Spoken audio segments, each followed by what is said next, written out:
Group B के structure क्या होंगे उसको हमको ध्यान से देखना है। सबसे पहले ध्यान रखें कि यदि सेंटेंस की बनावट, फोकस होना चाहिए आप लोग का यहाँ पर। जब तक यहाँ फोकस नहीं होगा समझ में नहीं आएगा, ठीक ना। डेली क्लास करने से कोई फायदा नहीं है जब अगर आपको ज्ञान आपको नहीं आ रहा है, यानी आप सीख नहीं रहे हैं डेली बेसिस पर, ठीक ना। तो अपने आप को ये सोचिए कि डेली बेसिस पर हम कितना सीख करके यहाँ से जा रहे हैं, ठीक ना। तो जब भी सेंटेंस की बनावट जो होगी वो subject plus axillary verb plus two plus adjective plus two plus V1 plus object के आधार पर हो। मतलब बात साफ है कि जब भी हमको रिमूव टू बनाने के लिए दिया जाएगा, ठीक ना, तो उसकी जो बनावट होगी, जो सेंटेंस का जो स्ट्रक्चर होगा वो कैसा होगा। ये स्ट्रक्चर जो होगा वो सब्जेक्ट होगा एक, उसके बाद एक हेल्पिंग वर्ब होगा, एक जिसको हम लोग एक्सिलरी वर्ब बोलते हैं। यहाँ पर दोनों हो सकता है, ठीक ना। तो ध्यान रखना, उसके बाद एक टू होगा, जस्ट हेल्पिंग वर्ब यानी एक्सिलरी वर्ब जस्ट बाद टू होगा। और ये जो टू होगा टी डबल ओ वाला होगा। ये जो टू होगा ये डबल ओ वाला टू होगा। साथ में एक एडजेक्टिव होगा जो टू के जस्ट बाद रहेगा, ठीक ना। उसके बाद हमको ध्यान रखना है कि उसके बाद सिंगल टू होगा और उसके बाद V1 यानी वर्ब का पहला रूप होगा और उसके बाद ऑब्जेक्ट होगा। बात साफ है क्या? साफ है कि इसमें दो टू मिलने वाला है। इससे पहले जो हम पढ़े थे, इससे पिछला जो क्लास था उस क्लास में केवल और केवल मैंने देखा था सिंगल टू, यानी टी के साथ बस एगो टी डबल ओ वाला था। लेकिन यहाँ दो गो मिलेगा, एक मिलेगा ये वाला टू और एक मिलेगा ये टू, दोनों टू अलग अलग है। मैंने सबसे पहले क्लास में ही बता दिया था ये टू का मतलब क्या होता है और ये टू का मतलब क्या है। यहाँ पर हम दोनों को रिमूव करेंगे, ठीक है ना। यही आज का हमारा क्लास होगा कि हम दोनों टू को वाक्य से हटाएंगे, रिमूव करेंगे, ठीक ना। इसके लिए हम आपको ये रूल लिखे हैं कि जब सेंटेंस की बनावट ये हो तो ये हो के आधार पर हो तो उसमें से टू एवं टू निम्न नियम द्वारा हटाया जाता है।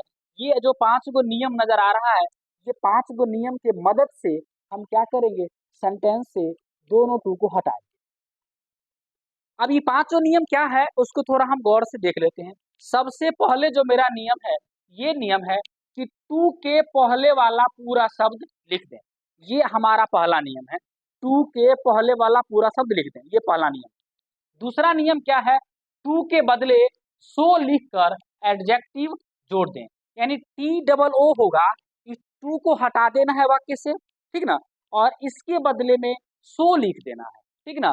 टी डबल ओ रहेगा, तब उसको क्या करेंगे, सो लिख देंगे और उसके बगल में जो भी एडजेक्टिव होगा उस एडजेक्टिव को जोड़ देंगे। जोड़ देने का मतलब कि जो भी एडजेक्टिव रहेगा एज इट इज उसको लिख देना है। हाँ, अगला रूल है ये टू के बारे में बात खत्म हो गई। अगला आते हैं तो ये टू मतलब टी में सिर्फ ओ रहेगा, एगो ओ, ठीक ना। तो इसके बदले हम लोग एक वर्ड है जिसका नाम है दैट, इसका प्रयोग करेंगे, यानी ई टू को हटाएंगे, ई टू को रिमूव करेंगे सेंटेंस से। और जब रिमूव करेंगे तो उसके बदले में कोई वर्ड का यूज करना है तो वो यूज करेंगे, हम लोग दैट का प्रयोग करेंगे। उसके बाद जब दैट का प्रयोग कर लें तो अब हमारा अगला रूल होता है सब्जेक्ट, जो भी सब्जेक्ट हो, सब्जेक्ट उसके साथ कैन नॉट या कुड नॉट का प्रयोग करें। कैन नॉट या कुड नॉट दोनों में से एक का प्रयोग करेंगे, ये हमको ध्यान रखना, ठीक है ना। सब्जेक्ट के साथ कैन नॉट या कुड नॉट का हमको प्रयोग करना है। बात यहाँ तक क्लियर है? अगला है रूल नंबर 5, टू जो भी टू नजर आएगा इस टू के बाद वाला पूरा शब्द आपको लिख देना है, जैसे रहेगा उसे लिख देना है। अब यहाँ पर एक प्रश्न क्रिएट हो रहा है कि कैन नॉट और कुड नॉट का प्रयोग कहाँ करेंगे, तो इसके लिए एक नोट लिखे, छोटा सा नोट है यहाँ पर, आपको नजर आ रहा होगा सब आदमी को, ठीक ना। नजर क्या आ रहा होगा, यदि नोट कहता है यदि सेंटेंस प्रेजेंट टेंस में हो, यानी सेंटेंस जो होगा वो प्रेजेंट टेंस में आपका होगा तो कांट या का प्रयोग करेंगे, यानी कैन नॉट का प्रयोग करेंगे। इसको हम लोग कांट पढ़ते हैं, कैन नॉट का प्रयोग करेंगे प्रेजेंट में हो तो, ठीक ना। लेकिन पास्ट टेंस में हो, ठीक ना, तो उसमें हम कुड नॉट का प्रयोग करेंगे। यानी बात साफ हो गई कि जब प्रेजेंट टेंस में हमारा वाक्य रहेगा तो हम लोग कैन नॉट का प्रयोग करेंगे और पास्ट टेंस में रहेगा तो कुड नॉट का प्रयोग करेंगे। आशा उम्मीद करते हैं कि रूल आपको क्लास में याद हो जाएगा। सबसे पहला रूल याद हो ही गया होगा ठीक ना। अगर याद नहीं होगा तो एक बार हम याद करवाते हैं, ठीक ना। सबसे पहला जो आपका रूल है, टू के पहले वाला पूरा शब्द लिख दें। हाँ, दूसरा रूल है टू के बदले सो लिख करके जो भी एडजेक्टिव हो गया उसको जोड़ देना है।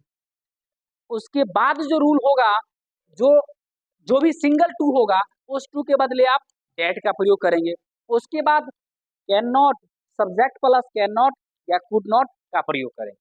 ओके, उसके बाद लास्ट में जो नियम है, ठीक ना, कैन नॉट का प्रयोग हम लोग प्रेजेंट के लिए करेंगे और कुड नॉट का प्रयोग हम लोग पास्ट टेंस के लिए करेंगे। यहाँ तक स्पष्ट है। और लास्ट में टू के बाद वाला जो भी शब्द रहेंगे उसको हमको नोट डाउन कर लेना। यहाँ तक बात क्लियर है? हाँ, आप देखिए एक एग्जाम्पल लेते हैं, समझ में आ जाएगा। एक एग्जाम्पल लेते हैं इस बातों को स्पष्ट करने के लिए, ठीक ना। लिख देते हैं he is too weak to run. आप देख लीजिए, ये एक एग्जाम्पल हमने लिखा, he is too weak to run. आप सबसे पहले इस सेंटेंस को देखने के बाद हमको क्या करना है, इससे मिलान करना है। क्या स्ट्रक्चर पर आधारित है तो सब्जेक्ट है तो सब्जेक्ट है, हेल्पिंग वर्ब तो हेल्पिंग वर्ब है, टू तो है टू है, टू के जस्ट बाद एडजेक्टिव है तो एक एडजेक्टिव है, और उसके बाद फिर सिंगल टू है तो सिंगल टू है, उसके बाद भी वन है तो है, ऑब्जेक्ट नहीं है तो डोंट माइंड। ठीक है ना, यहाँ तक स्पष्ट है। आप देखिए, जब इसको हम बनाएंगे, जब इसको हम बनाएंगे तो सबसे पहले टू के पहले वाला पूरा शब्द लिख देंगे। यानी पहला नियम हमारा है, टू के पहले वाला पूरा शब्द लिख दीजिए।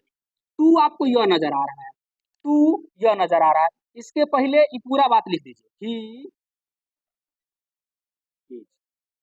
आपने क्या किया, सबसे पहला रूल का यूज करते हुए टू के पहले वाला पूरा शब्द को लिख दिया। ओके, हाँ, समझ में आ रहा है ना। चलिए, पहला काम मेरा खत्म हो गया। आइए दूसरा काम देखते हैं, बहुत आसान है। टू के बदले सो लिखेंगे, यानी टू के हटाना है, क्योंकि रूल यहाँ देख लीजिए, रिमूव टू, टू को हटाना है। लेकिन हटाने के लिए इस टू के बदले क्या लिखेंगे, सो लिखेंगे। तो इस टू के बदले हम लिखेंगे सो, इस टू के बदले लिखेंगे सो, इस टू के बदले हम लिखेंगे सो। उसके बाद कहता है एडजेक्टिव को जोड़ दीजिए, यानी जब भी टू के बाद जो एडजेक्टिव है, जो कि एडजेक्टिव वीक है, इसको आप जोड़ दीजिए। ओके, ये एडजेक्टिव को जोड़ दीजिए, तो लिख दीजिएगा वीक, लिख दीजिएगा वीक। ये हमारा काम, दूसरा नियम खत्म। आइए तीसरा नियम देखते हैं। तीसरा नियम कहता है इस टू, सिंगल टू के बदले डैट का प्रयोग करिए। तो ई टू को हटा दीजिए और लिख दीजिए इसके बदले डैट। क्या लिख दीजिएगा, डैट लिख। ओके, इस टू के बदले क्या लिख दीजिएगा, डैट लिख दीजिएगा। उसके बाद देखिए, लिख दीजिएगा डैट, ये नियम आपका खत्म। उसके बाद है चौथा नियम, सब्जेक्ट के साथ कैन नॉट या कुड नॉट का प्रयोग करना है। सब्जेक्ट के साथ कैन नॉट या कुड नॉट का प्रयोग करना है। तो आप देख लीजिए, बात को थोड़ा समझ लीजिए कि कैन नॉट या कुड नॉट, लेकिन कहाँ करेंगे कैन, कहाँ करेंगे कुड, ये हमको पता है। उससे पहले सब्जेक्ट क्या है ना, तो ही लिख दीजिए, ही लिख दीजिए। और ही के साथ एम इज आर लगल है, तो ही के साथ समझिए, यहाँ सब्जेक्ट ही है, यानी सब्जेक्ट ही है। और इस सेंटेंस प्रेजेंट टेंस में तो कैन नॉट लगेगा कि कुड नॉट, कैन नॉट लगेगा तो लिखेंगे can not, he can not. ठीक ना। और उसके बाद अगला रूल है, पांचवा रूल है, टू के बाद वाला पूरा शब्द लिख दीजिए। टू के बाद केवल रन है, टू के बाद केवल रन है, ठीक ना, तो क्या लिख दीजिएगा, रन। ये देख लीजिए, ये समझ में आ गया। कुछ नहीं करना है, बस आपको ये टोटल रूल का यूज करना है और आसानी से सेंटेंस से रिमूव कर देना है, टू को हटा देना है, टू को। बहुत ही आसान, ठीक ना। अगर अगर ये समझ में आया होगा, इसको एक बार देख लो, अगर समझ में कहीं समझने में कोई दिक्कत है तो पूछ लो।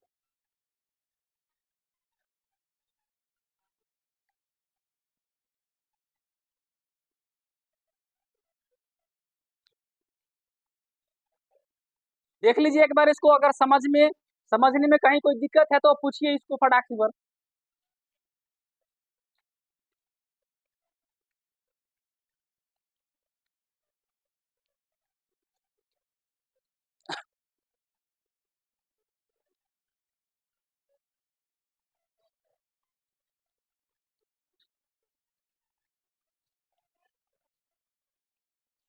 देखो इसको जल्दी।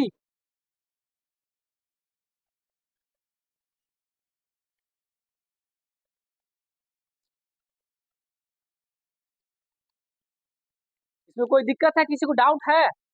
एक एगो डाउट है। एगो हम थोड़ा एक बात बताते हैं, एक क्वेश्चन लिखते हैं। लिखते हैं Sita is too slow to win the race. बात को थोड़ा समझने का प्रयास करेंगे। अगला क्वेश्चन हमारा कि Sita is too slow to win the race. इसको बना करके दिखाइए तो जल्दी, तब समझे कि आपको समझ में आ गया। इसको बनाइए फटाक से बर।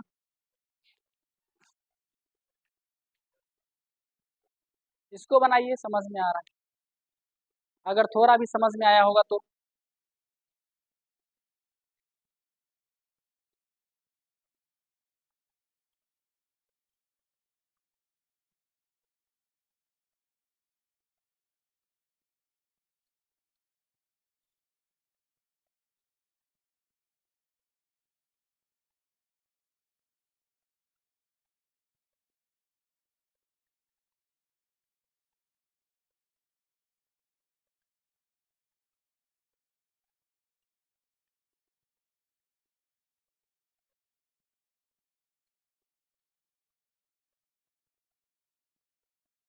हो गया?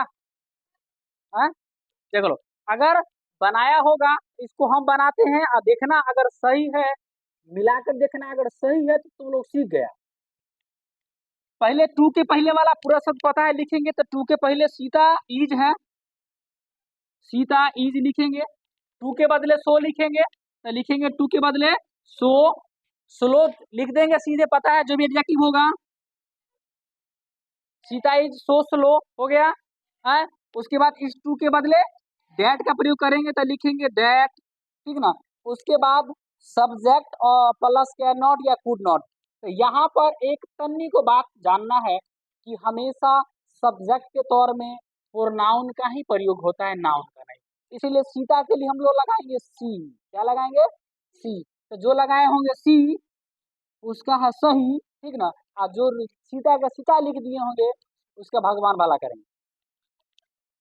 सी can not, she can not, ठीक ना। हाँ, सी कैन नॉट। अरे हो गया। लास्ट में टू के बाद वाला विन द रेस लिख दी, विन द रेस। ये देख लीजिए मिला करके सही होगा ही, ठीक ना। जिसका इसका सही है समझो सीख गया, ठीक ना। जिसका गलत है वो एक बार और रिपीट कर लेना इसको, ठीक ना। तो यहाँ पर इसमें इतना ही रहेगा, ठीक ना। फिर मिलेंगे अगले क्लास में। क्या